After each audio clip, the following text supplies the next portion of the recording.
Hey guys, welcome back to my channel. I know you clicked on this video because you want to know how I made this silky smooth cornmeal porridge. So if you're not subscribed, go ahead and subscribe, hit the notification bell and hit that like button. So I'm gonna move on and show you guys how I made this.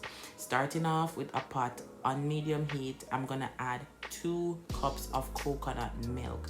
I use the Maggi coconut powder to mix the coconut milk, and then I'm going to add 2 cups of water.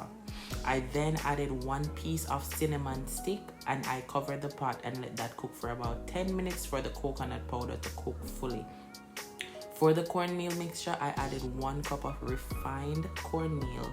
Then I added 1 cup of cool water. The reason why I use cool or cold water is because if you use warm water, the cornmeal will instantly clump and lump up. So that's why I use cool water.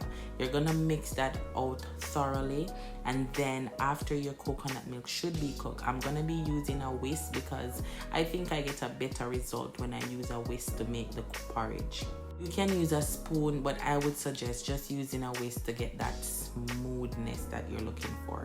I'm then gonna add the cornmeal mixture to my pot while I'm stirring my pot. The key to a smooth porridge, especially cornmeal, is to mix while you're doing everything.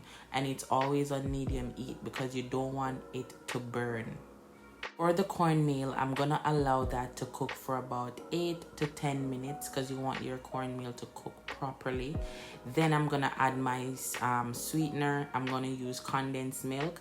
I use half of a tin of condensed milk, and you can use more, but I don't like when my porridge is overly sweet. As I said, you can add half and then you can add like any amount you want after that when you taste it to your liking. I'm then going to add some vanilla extract. I don't have a measurement for that, but about maybe 2 tablespoons of vanilla extract. Then I'm gonna add a pinch of salt. The salt really gives it a kick. And then I'm going to grate about 1/4 of a nutmeg. This gives it a lot of flavor. When you're cooking porridge, it's very good to use all the ingredients that I'm showing you guys because it really makes or breaks the porridge.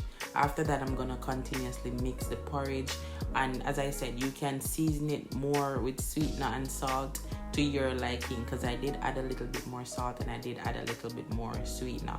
And that's it. Quick and easy cornmeal porridge, guys. I hope you learned something today. I hope this video helps you guys with your cornmeal porridge. And once again, please go ahead and subscribe, leave a like below, and come back for my next tutorial.